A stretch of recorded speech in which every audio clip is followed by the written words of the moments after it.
Hold on for a second. I got to turn something on, Aaron. I'm sorry, brother. Just for a second, man. Just for a second. Okay. I'm game.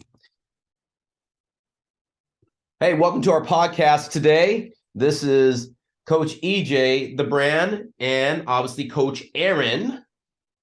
The source. Love it, love it, love it, Aaron. Man, I'm excited today, Aaron, man. This guy, I've known this guy for 46 years, bro. And this guy is I love respect.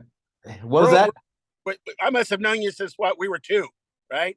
Well, let me do the math right. 36 years. I'm sorry, right? 46. Yeah. There you go. I'm just joking. Anyway, with that said, man, this guy, I got a lot of respect for this guy in this business because he's been involved in this and he's really been at the forefront. Well, I call him the godfather of this stuff, man, because he was coming up with these great ideas before anybody else was really thinking about it. And Aaron, I'm gonna let you introduce this guy. I got a lot of respect for this dude. Hey, yeah, we were just talking about, it's been 30 years since I've known this gentleman. He was instrumental in me starting to work with baseball athletes, and I actually got two of my first professional baseball athletes from this guy. He's a legend, like EJ said. He's a godfather of travel baseball.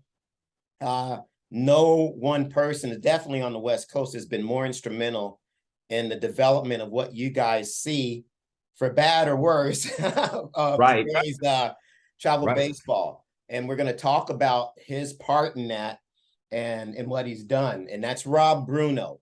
I do want to talk first about Rob Bruno's organization, NorCal Baseball. It's been the premier, excuse me, one of the premier travel baseball programs in the country since 1991. I mean, that's a long run, guys, if you think about it. They've had over 700 D1 athlete commits. They've had over, 25 Major League Baseball first round picks. Huh? 25 first rounders, 64 big leaguers now. Yep. There we go. See? So very storied program. For those of you guys who might not know Rob, but know of his reputation, he's always got an opinion and always has something to contribute to this sport. And I think you got to turn up that volume if you're listening today. So without further ado, Rob Bruno. Thank you, guys. As you know, I'm passionate, and I'm doing this from my car. I wasn't going to be able to make it home, so I figured I'll pull over. Good, safe place. I'm in the 24-hour fitness parking lot. It's a great spot. So I do a lot of my best thinking in parking lots right before I head in and go ride the bike. There you go. There you go. Well, what kind of car are you driving? So you're not 300. It's comfortable as heck. I was about to say, so you're not slumming it in some 1970 beater or something that seats don't recline in cold seats, huh? No, but I'm closing in on 300,000 on this baby. There you go. I've had 15 years. So, Rob, great. I actually just want to, I want you to talk a little bit about NorCal. Give me that origin story, and give me your origin story, because I think a lot of people know about NorCal Baseball and the organization and what you guys have accomplished, but they don't really know where you guys have come from. And I think they need to know where you guys come from to be able to appreciate what you guys have really been able to do. Okay, so fall of 91. I was actually coaching Pop Warner football, did a little high school football coaching too, but I helped start Pony and Colt right in EJ's backyard with a couple guys, Don Johns, Chick Walsh and things. And we had just done with a 14-year-old all-star deal for Pony League. A lot of the guys said, hey, you know what? I don't want to play high school football, and I'd like to keep playing. So we said, all right, let me, and I got tired of the Pop Warner stuff and everything else. Baseball's my love for coaching. And we decided we'd have a fall program. And I'm telling you, that was so unusual at that point. I would call up all the different groups that we played. And I said, hey, we'd love to play against you in the fall. And they would invariably say, hey, we don't have a fall program, but Keith Ivisovich, he's one of the first guys I picked up. Keith would love to play. He's a good player. So we started accumulating guys. Very, very, very few guys were playing fall ball. Just didn't happen. Our first game, I'll never forget our first workout. I don't know if you guys remember fall of 91, Oakland Firestorm, Oakland Hills. Oh, yeah. Yeah. It was that day. I was across the bay. I looked over and I thought to myself, wow, there's another big one. Because I remember the 71, because my aunt and uncle, they lost their house up in the Hiller Highlands in the Oakland Hills. So same house burned down, by the way. Incredible. So anyway, we started there. Great story. We go up to Yuba City about 2 or 3 weeks later. And this was late October. Ran into a guy named Bob Teal, Yuba Sutter Rebels. Yeah. Bob says, hey, great having you up here. We're 21-0. I said, well, that's great, Bob. We're passing out uniforms today. So we play him in a doubleheader. They're throwing this kid named Bo Mitchell. I'll never forget it. We go 9 innings. Bo had to throw 150 pitches. There's no pitch smart, no pitch count. And we beat him 3-2. And Bob said, we're going to take a little bit of time in between. Well, about 25, 30 minutes later, up rolls this guy in a car, some 18-year-old left-handed pitcher. Our guys, by the way, were 14 going on 15. 6'5" lefty shows up. we beat him 1-0. And I said, well, Bob, congratulations. You're now 21-2. So we had a lot of fun, though. A bunch of great kids going forward.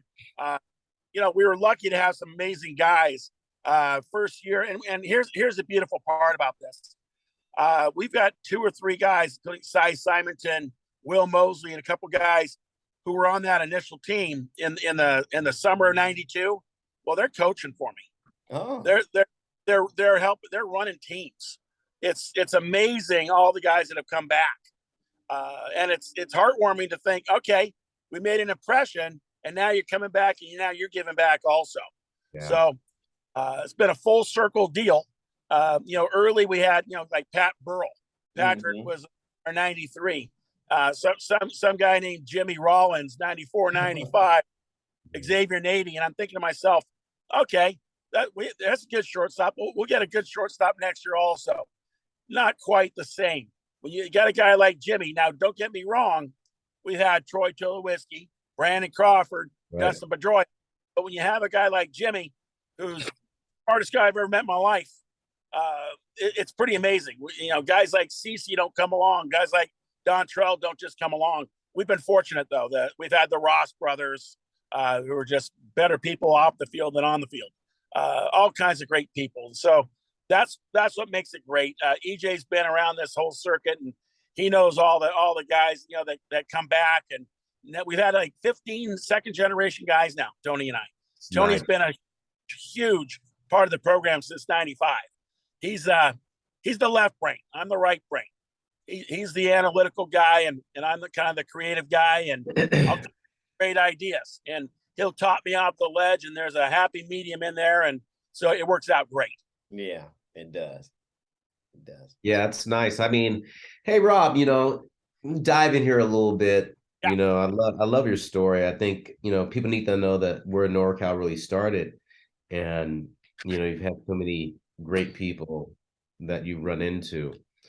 I'm going to dive into this a little bit, the state of the game a little bit, Aaron, if we get into this a little bit. Let's get into it now. And first thing I want to talk about these analytics, okay, versus these guys be able to play in the game.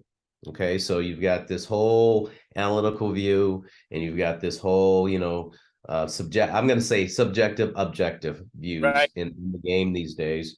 And I think the game is really, it's kind of going full circle again. This analytical thing to me is going to be thrown out the window in here about 3 or 4 years. You're going to decide that, hey, when, all this stuff goes out, it matters to a certain degree, but it's not the end all. And I think there's been a bag of goods sold to the general public that analytical view of baseball is the way to go. And we're finding out that that's not true now. 3 or 4 years, 5 years later, that's not the truth. I want you to kind of explain that a little bit and give your opinions about that. Lots of thoughts on it. Let's talk professionally first.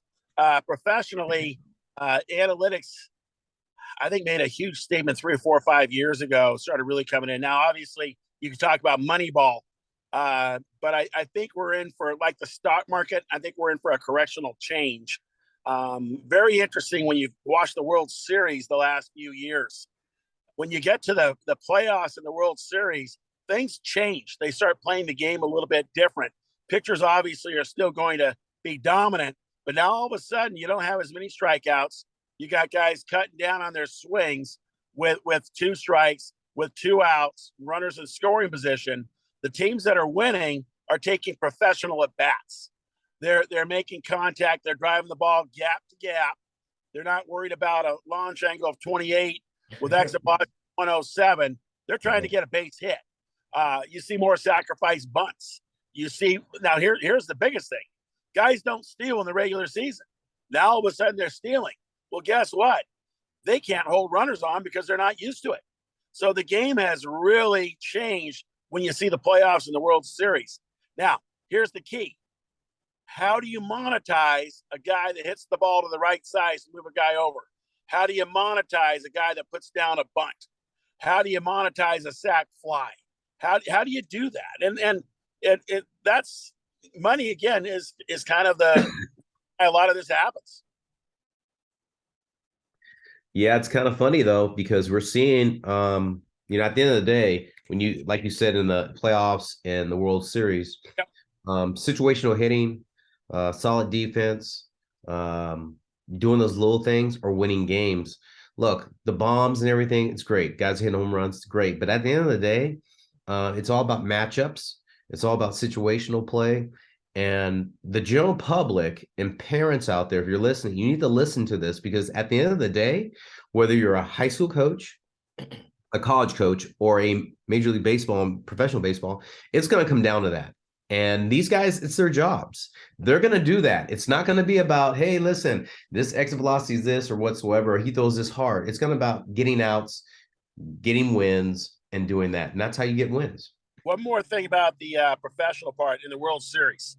I am fortunate enough to call Dusty Baker a friend. I coached his son, DB, for a few years. And what he did, by the way, he has more analytics than you would ever think. He believes in it, but he also believes in knowing his players and his players playing as hard as they can for him. And his X's and O's are a lot different. His X's and O's are, he had guys starting going into the 6th or 7th inning when most guys are going in the 4th. He had a hunch. He felt like, this guy's hot, I'm going to let him go. Then he got to the bullpen. He had hunches also with guys that are playing. He's allowed to make decisions based on feel, based on his experience. Right. And you can use those things and come up with a game plan. But guess what? Talking about at the end of the day, he knows a guy who's scuffling. He knows a guy who's coming with a bad injury, and he's going to treat it as such. And because of that, no question in my mind, that's why the Houston Astros were World Series champs. Yep, he basically outmanaged the other guy at the end of the day. Look at no question. Getting to the amateur part of it. If you start, and let's talk about even the youngest parts right now. Yes. With the way things are with kids, and we've all seen this, we've all coached for a long time. I've coached for a long time, and I see 13-year-olds, 14-year-olds especially. And these kids, you don't know when they're going to mature physically. You see these kids, a great story. We had Jock Peterson and another guy, Cody Slater. They both played on the same team. And Stu, Jock's dad, was one of our coaches. And Stu was an 8th grade coach. And I think Cody and Jock were about 5'3". And he says, hey, listen, guys, all you guys are 5'10" right now with mustaches. Doesn't matter. You think Cody and Jock are going to be shrimps all their life? Well, now look at Jock, 6'2", put together, and Cody ended up 6'4". We don't know where it starts, where it ends. Good friend of mine, I think you remember Mitchell Cranston. Yes, absolutely. So Bob was a good friend, and Bob was a great guy helping our program. Bob had the greatest line. I use it every week.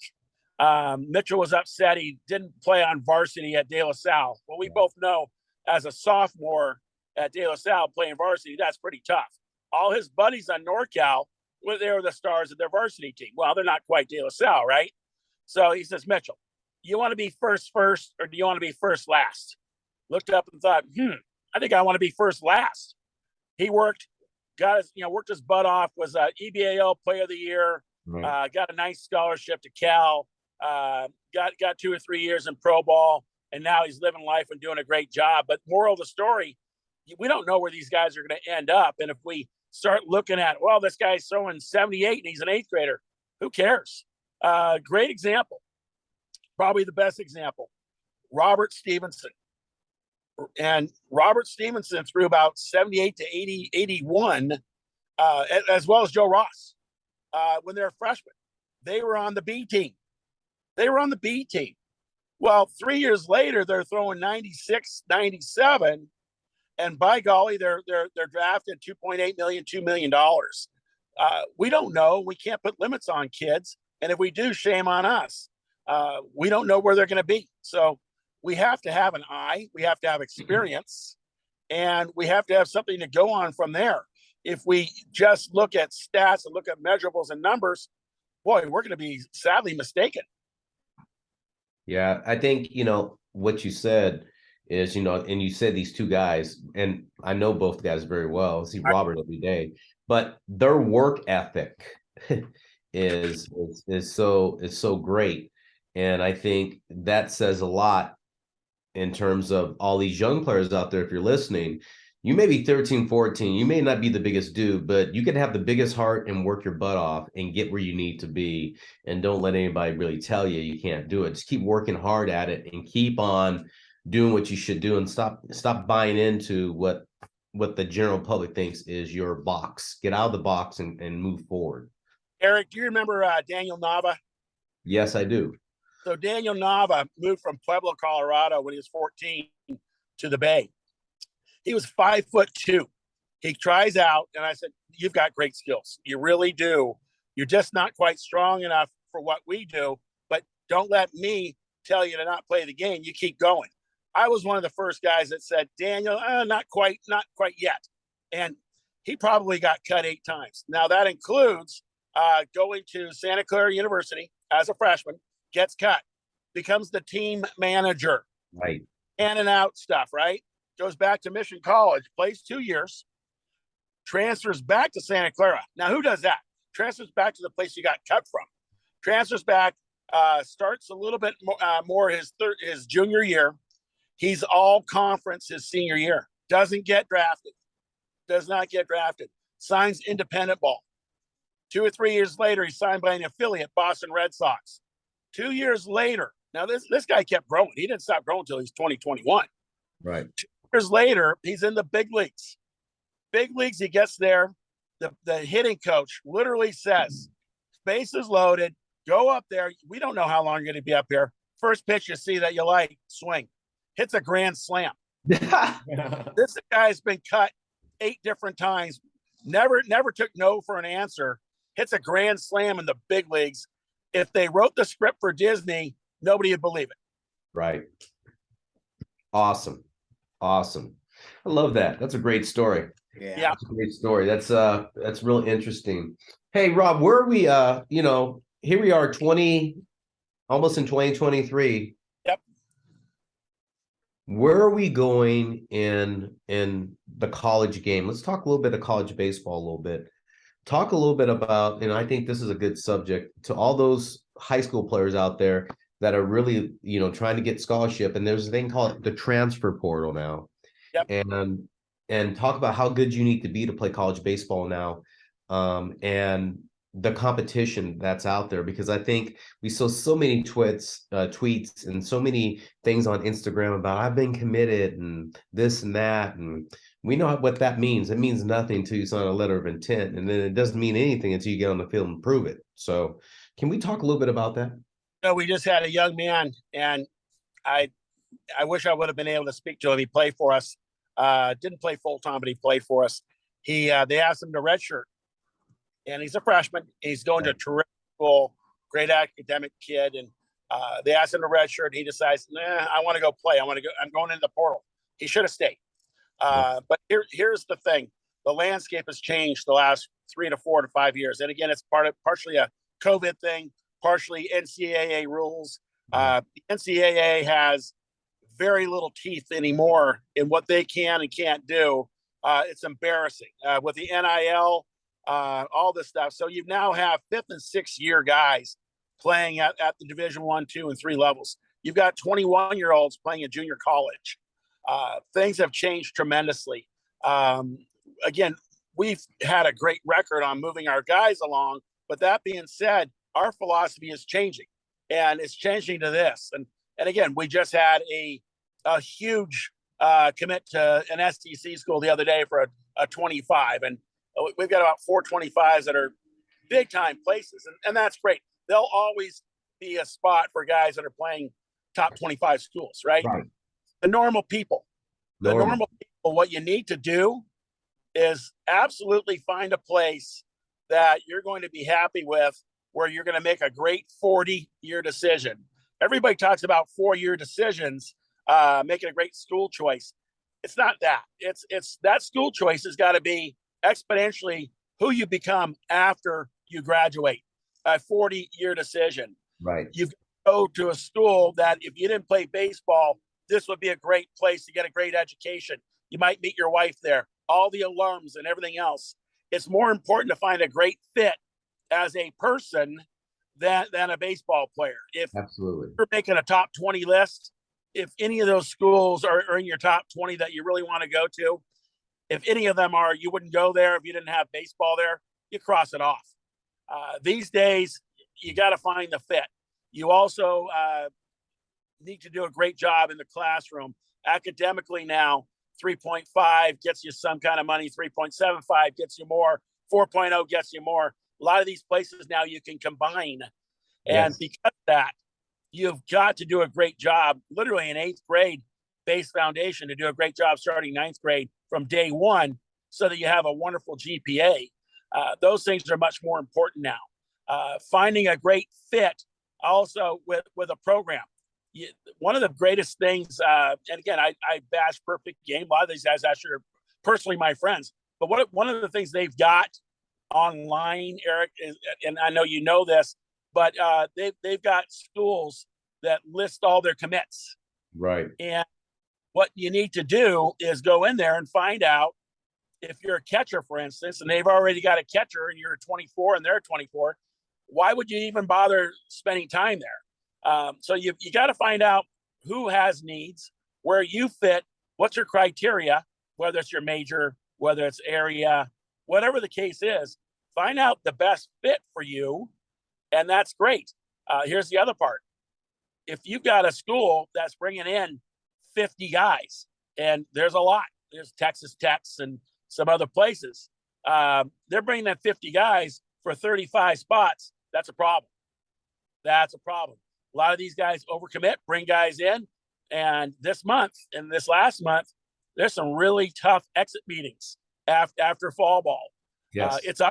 It's ugly, and we tell our guys, you've got to do your due diligence. So Tony and I talk more about where you are as a fit, and where you've got a coach that's going to nurture you, that actually cares, that's actually going to help develop. You know, I had a school, you know, I got on a little bit. They decommitted a guy, and they what they really did was try to save money. They actually gave him too much money. They didn't ask us what our thoughts were. They just did it because they saw him hit a couple rocket shots in a game. Well, they didn't do their due diligence. If they would have watched, we could have said, wasn't quite ready. Great kid. But once you commit that head, because for them, they don't care. No. They can just decommit it. It's a one-way street. And what they should have done is ask us, number one. Number two, okay, you didn't see him good after that. Guess what? What happened about developing? These guys want a ready-made product, and honestly, that's crap. College coaches need to learn how to develop, need to learn how to teach. That's why they're there. So you got to really be careful. You've got to really do your due diligence. Trust people that really know, have some experience. And even then, you never know.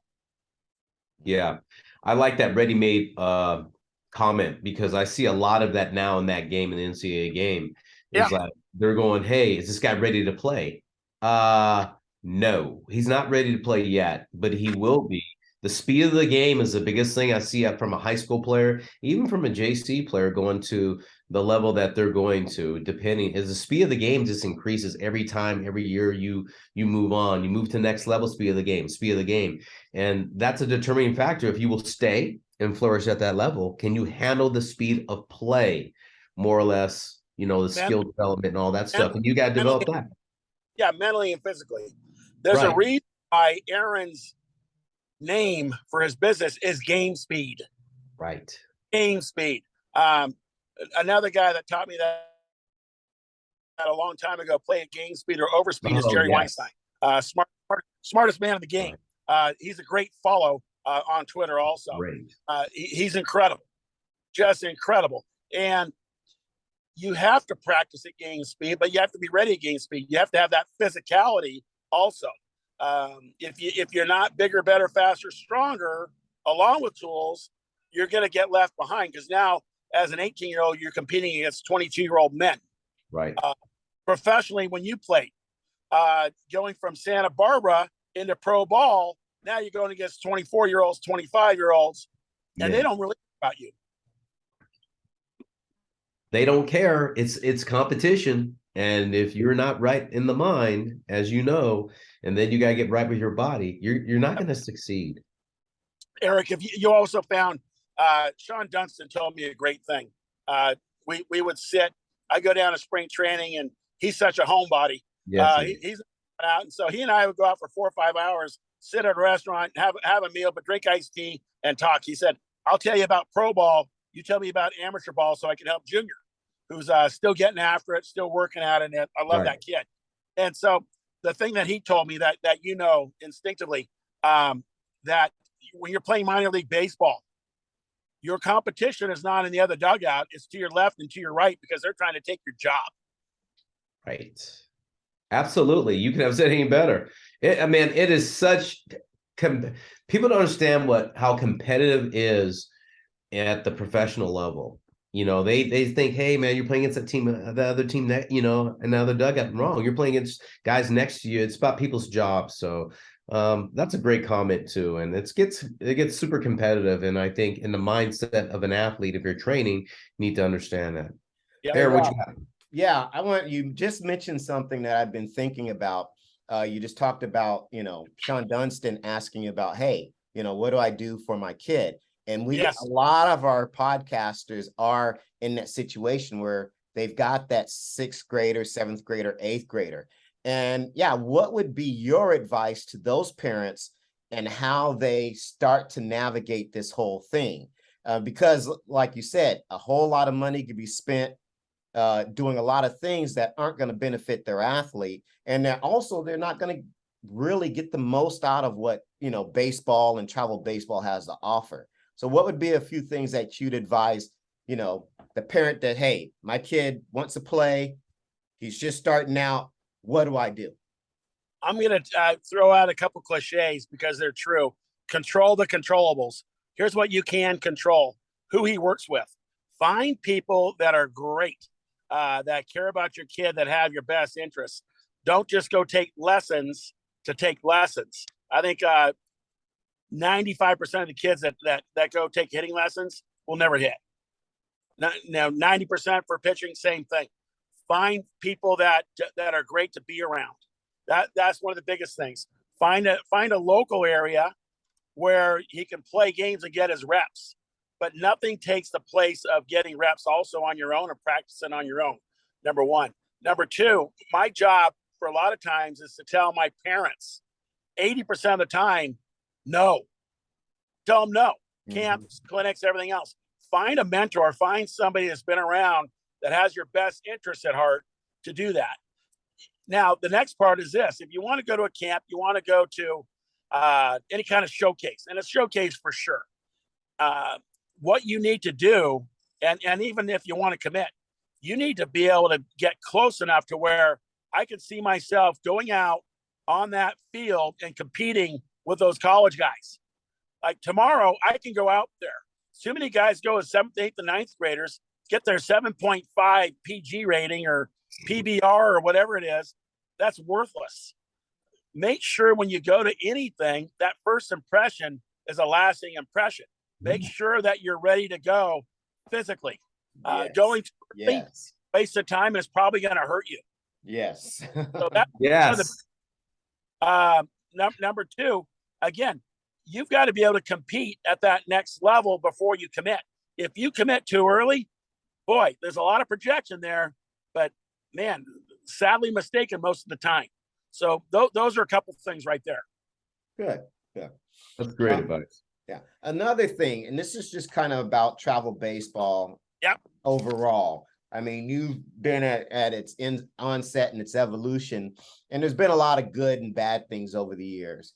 And you know, one of the things I was thinking about before is that I think travel baseball has also affected baseball at the higher levels.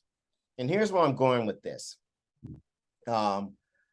Back in the day when power throwing was just being developed. Yep.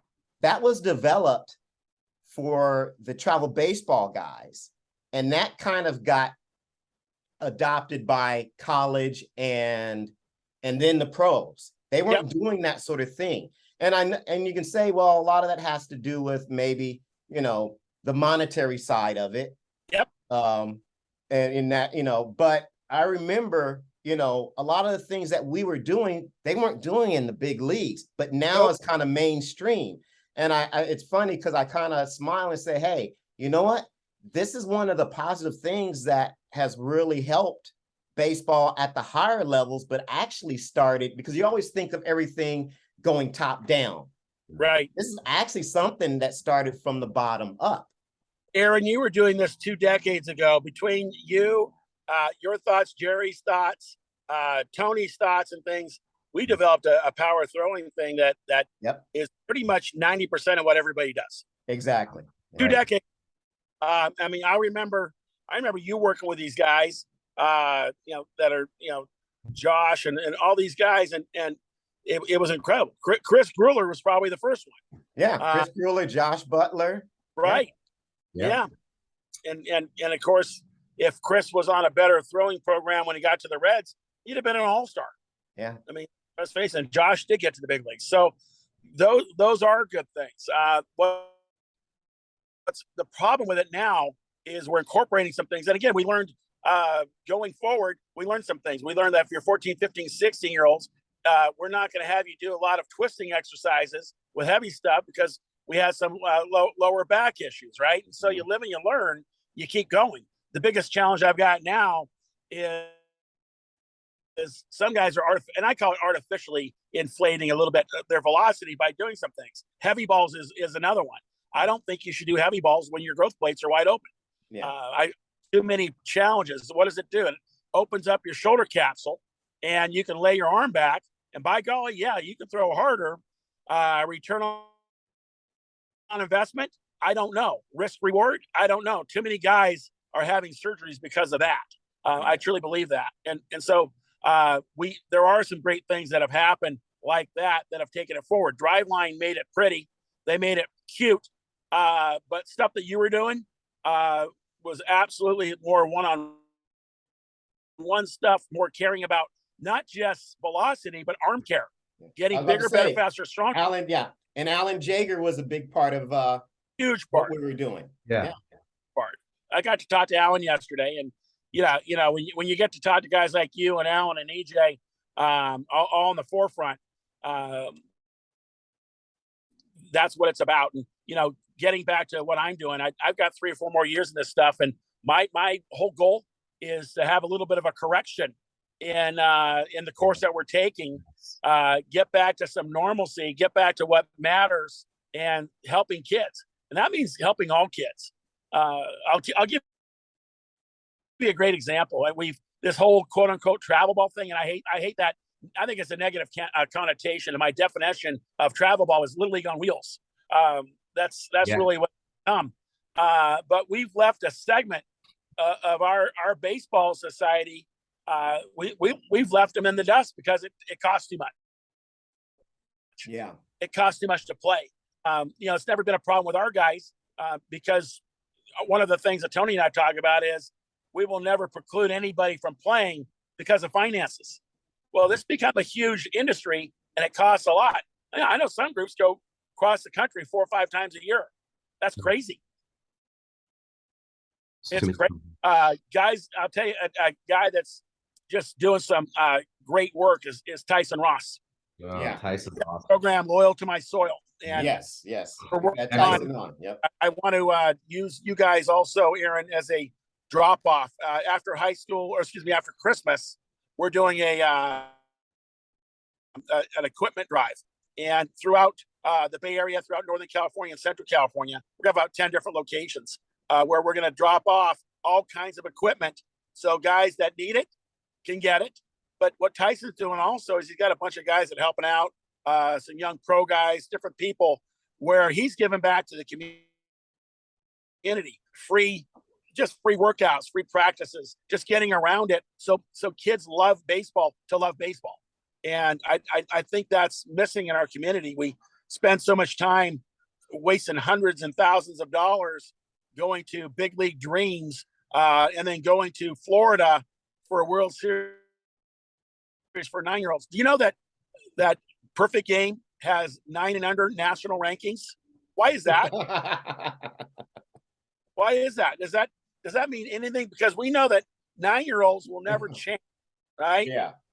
They're going to stay the same, and same guys are going to be the same guys. Right. I don't even understand it for 13, 14-year-olds and 15-year-olds. I don't get it. I just don't get that. There's 2 rankings that matter. There's 2. The college that signs you to a letter of intent and the pro team that drafts you. Those are the only 2 rankings that matter. All the other one is superfluous crap that's really driven to raise money for subscriptions. That's all it is. So again, I do have a little bit of an opinion on this. Well said. I happen to agree with that. Being this not as long as you have, but being in this for quite a bit is it's and parents out there, you need to listen, because our company, NorCal, I know we're about player development, and player development's huge, and that encompasses all levels. And player development means the betterment of the player, trying to help the player get where they need to be. And that's so important in this nature. It's not about what tournament you went to and what you win. At the end of the day, hey, and Rob and I can attest to this. We got a whole bunch of trophies and plaques. They don't mean anything. They just collect dust, and I throw them all away at the end of the day. I don't have one. At the end of the day, it's the memories that count, and the people that you meet, and how you grow that person individually. It's absolutely it's the journey. And I honestly don't have one. We always give ours away to the team managers, the bat boy, the brothers, somebody on the road, and it's kind of fun. We make a little joke of it. We have a lot of fun. But you're right. And what the problem is, I see also, is at the higher levels with 13, 14, 12-year-olds, 15-year-olds, there's 2 factions. And we call it, for our guys, we want OKG. We want our kind of guys. And that's what we're looking for. And I don't think it's old school. There's 2 different factions. There's groups that accumulate chess pieces that, okay, we're going to go to this event to get ranked. That's pretty much what it is. And what you're about is we're going to teach you how to play the game the right way and teach you how to win. And teaching you how to win, part of that is playing the game the right way, but learning how to be a great teammate. Best compliment we could give in our program, you're a great teammate. Yeah, absolutely. Absolutely. I mean, at the end of the day, all these championship teams, whether in any sport that they said that guy's a great teammate, that guy's a great leader, this guy held up. It's all about accountability and about how you care about your teammates. The guys talk about that when they're, they win their big prize, whatever sport is, and they talk about that. That's so Eric, to their heart. Eric, 2 things with that. What do you miss the most about playing? And my guess is that those road trips with the guys in the locker room, being around like-minded people, just talking. Yes. Period. Yeah. Period. And talking about great Period. teammates, guys that make huge, investments. I think the only reason why the Dodgers won a couple of years ago was Mookie Betts. Mookie Betts came in and said, "I'm a winner." Didn't have to say it. Get on my back. I'm going to take you guys to this. And he was the consummate professional, consummate winner. And I think there's no question in my mind, without Mookie Betts, those guys don't win. Hey, can I tell you this is interesting? The 5 tools stood out: speed, stealing bases, base running, okay, playing defense, okay, throwing to the right base, situational hitting with Mookie, Yep. being able to hit with power, Yep. being able to throw. I mean, all those tools stood out, and he utilized those tools. And he's not the biggest guy on the field, but he had the biggest heart. No, he is absolutely the consummate winner. He's my favorite player. Yeah, I love him too. And there's no question. He learned it in Boston, took it with him, and that's why the Dodgers won. You see all these teams, New York Yankees. There's not, and and hopefully my guess is that Judge becomes that leader, that kind of thing. I know guys that have coached him at Pat Ware's a friend of mine, coached him at Fresno State, says he's one of the most amazing guys. But the reason why the Yankees won way back was the captain. Yeah. Derek Jeter, Absolutely. guys like that led them. They led them. There are winners that make differences. Why do you think the Warriors win? Steph Curry. Steph Curry is one of the greatest people you're ever going to meet, and he never talks about it, but his actions say everything. Consummate winner, and so then you see guys, that are unbelievable players, like Hardy or any Westbrook. Right. These guys, they don't win. They don't win. Right. Guys like Steph win. By the way, the Warriors. You know who the Warriors are missing most? I'm a Warrior fan. Been with them for here's who they're missing most. It's not KD either. It's Mike Brown. Oh, Mike yes. Brown, coach at 7. He's the guy in the background. I'm not a Kerr fan. I'm telling you, Brown is the guy that was their glue, and he ran that defense for them. That's why they're missing. They're missing that big time. Mike Brown is great. I miss Mike Brown. I'm a diehard Warrior fan. I go back to Clifford Ray and Phil Smith and Butch Beard and all those guys back in the day, and Rick Barry and Mullins and all those guys. And this, Rick was a heck of a golfer. Oh, of course. Yeah, the golf. Well, what else, guys?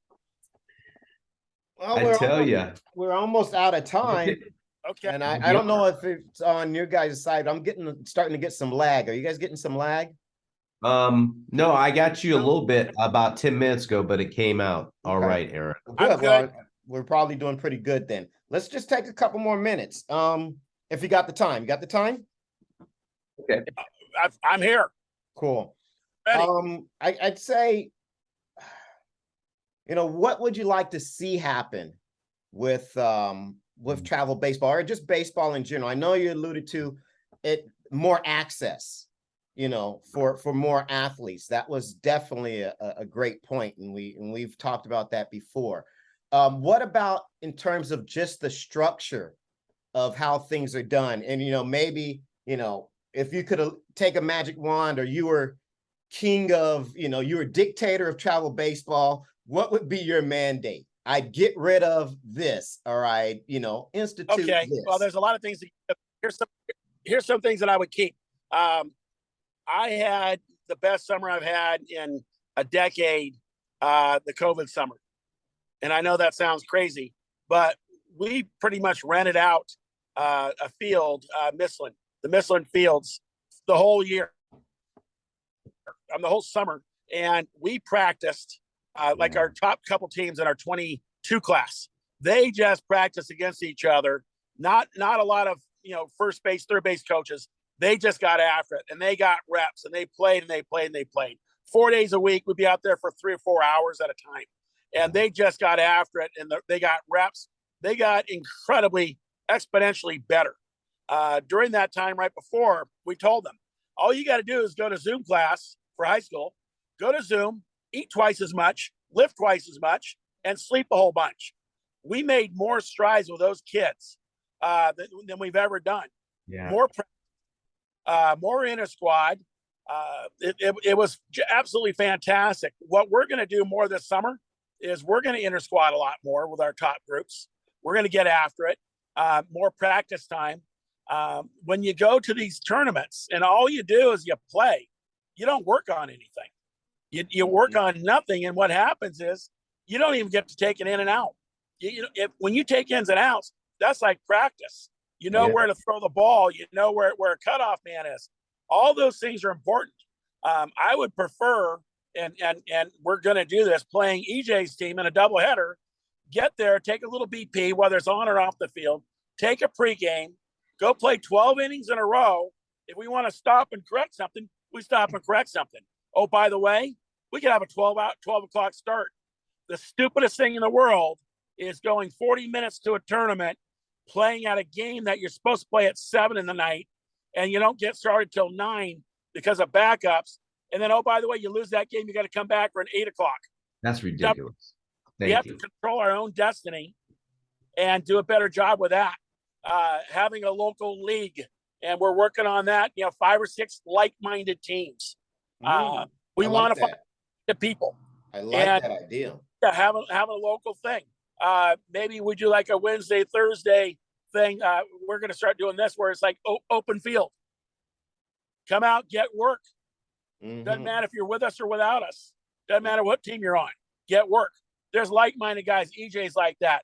My guy, Dyron and Alec for, the guys with the Admirals and those guys, Lance Franks, Chico. We got some good people. We've got some good people. And the more we talk about it, the more we say, this makes a lot of sense. First of all, it's going to save money. It's going to save time. And we're going to get better because we're going to work more. It's about reps. Yeah. You don't get that when you're running out to Big League Dreams or Twin Creeks, worst place in the world. In those places, you're sitting around, you're getting no reps. You're going to hit 3 times. You're going to spend $6 or $7 to get in, even the coaches. What is that? It's so out of control now. And pay a lot of money to get in.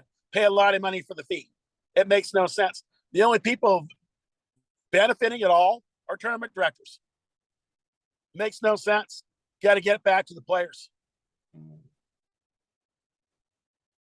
Like that. Yes, sir. Like that local. In and out, repetition.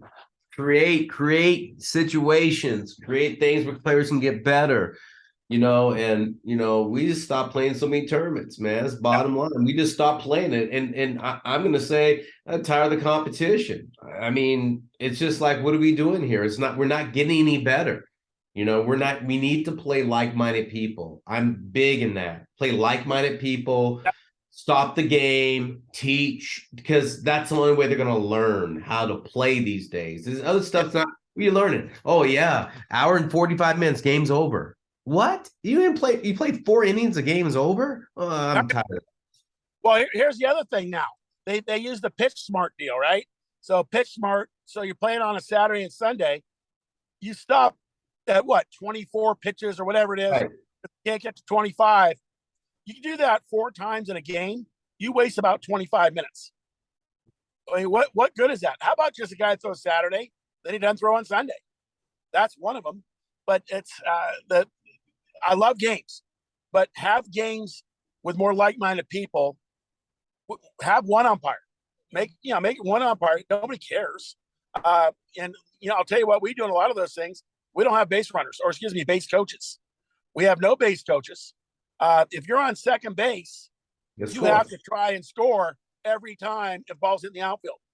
These are situational things. There's no ramifications, but you got to learn. And if you don't start learning instincts, well, you're not going to be able to play the game. Everything is so micromanaged that it's taken away from that. Eric, I used to watch you in Little League and Senior League and high school and stuff. I mean, your biggest thing, first of all, you were talented, but second of all, your instincts are off the charts. And that's what made you special. I think we're coaching instincts out of the game. Agreed. Oh, that's a Agreed. great, I think great agreed statement. 100%. Great statement, because I see that from a training side. Yeah. I see that from a training side. Right. And we talk about, me and EJ talk about how kids don't have the ability to improvise and adapt and adjust. And, you know, if you know, things don't happen in a certain sequence, they don't know how to respond. Aaron, do you find that kids can't organize their body enough like they used to? Oh, all the time. Most of my work is spent teaching the ABCs of movement than Right. anything else. And that's not to 8, 19-year-olds. That's to 16, 17, 18-year-olds. Wow. The one thing, Aaron, that I always appreciated when you worked with our guys is that your best work was with our pitchers. Here you were a national sprinter, world-class guy, 10.0200 if I recall correctly, and held a record for age group at one point. But your best work, I thought, was with some of our best pitchers, teaching them how to be more athletic down the hill. We didn't get into mechanics per se, but being more athletic down the hill. And Tony, to this day, mimics that. If your body moves down the hill efficiently, you're going to be that much better. Your arm's always going to catch up. Exactly. Yeah. Learn, the body will learn to organize itself. Yeah. But yeah, what I see though is because, you know, our sport's been monetized, guys need something to sell. So it even goes back to the whole metrics thing. The whole metrics thing, I think, is driven off of, we need something that we can package and deliver to somebody so that justifies paying for it. Right. Yes. And it's the same thing with a lot of these things that have come out now. Guys want to package, you know, the velocity this. They guys want to package this fielding. They want to package this hitting. And they don't look at the individual idiosyncrasies of what an athlete looks like. I mean, to me, I will say this: speed looks different on everybody. I think hitting looks different on everybody. Pitching will look different on everybody, because not everybody is the same. Everyone is going, there's some certain commonalities that you're going to want those athletes to have, those checkpoint things that are going to make an athlete more successful, but it'll look different on everyone. You know, Dontrell Willis doesn't look like Tyson Ross, Well, you know, but the result's the same. You know how we got that motion? Great story. Dontrell used to play strikeout against kids one-on-one and with a tennis ball against the garage door.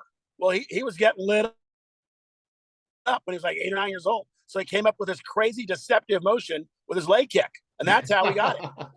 Now here's Love it. Part. Oh yeah, it's beautiful. I love it. So he's playing for us, and we're in a practice, and I had a pitching coach, Mike Tuck. I was talking to Coach John the other day, and Mike says, "I'm going to fix him." And I said, "Mike, if you touch him, I will fire you." And so he didn't. But John and I were laughing about that. We had lunch about a month ago, because is it normal? No. Did he repeat? And was it athletic? Absolutely. And so that's what made him unique. How you get to, and EJ does the same thing with hitters. You got to do A, B, and C. How you get there is how your body is. Right. Yeah. Exactly. And that's what we talk about a lot of, is because kids don't play, everything is structured. So, you know, the parent takes the kid at 5, 6 years old. All right, he has an interest in baseball. Boom, I'm going to put him right in T-ball. Right. You know, well, why not give him that T, or go out and play with them out in the field, or encourage them to play with the kids in the neighborhood and just develop some of those things naturally. I mean, 3 flies up, you know, pickle, all of those things, wiffle ball, all of those things we played as kids. Throwing the ball against the garage door. I did that for hours when I was a kid. You know, so it's so funny. I listened to you about Dontrell Willis and how he developed that kick.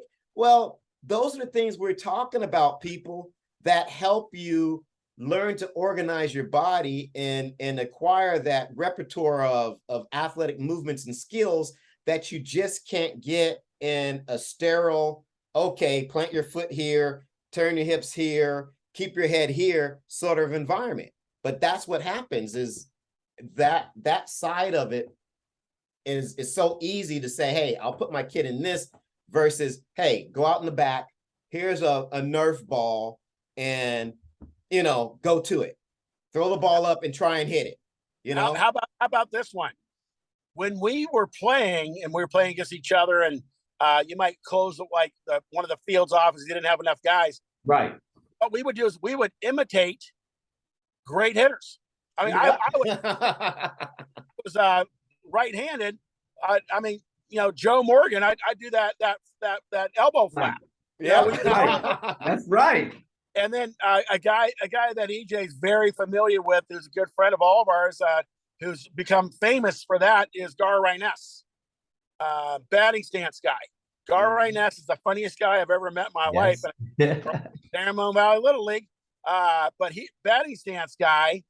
He is an amazing on how he imitates guys. Left-handed, right-handed, everything else. Right. But some of the things that we learned best was we imitated Juan Marichal, leg kick. All those things made us better because of those things. And it's we've taken all that, we've kind of sterilized everything. Yes. Too much. Yeah. So let's get back to some of that. Now there are some great things. We can build on good quality things, but let's get back to some things that helped everybody. And a great example, EJ, how many hitting lessons did you ever take when you were a kid? The answer is none. Cleve would get in there and throw to you, right. and that's get better. How many lessons do you think any of those Dominican guys or Puerto Rican guys were taking when they're 8, 9, 10, 11, 12, 0. 13? Yeah. But how many reps did they get? 1,000. thousands of reps and reps and reps. Yeah. Yes. So how can we duplicate some of that? I think that's one of the things. And we're going to do a little experimenting with some of that, open fields, that kind of thing this summer.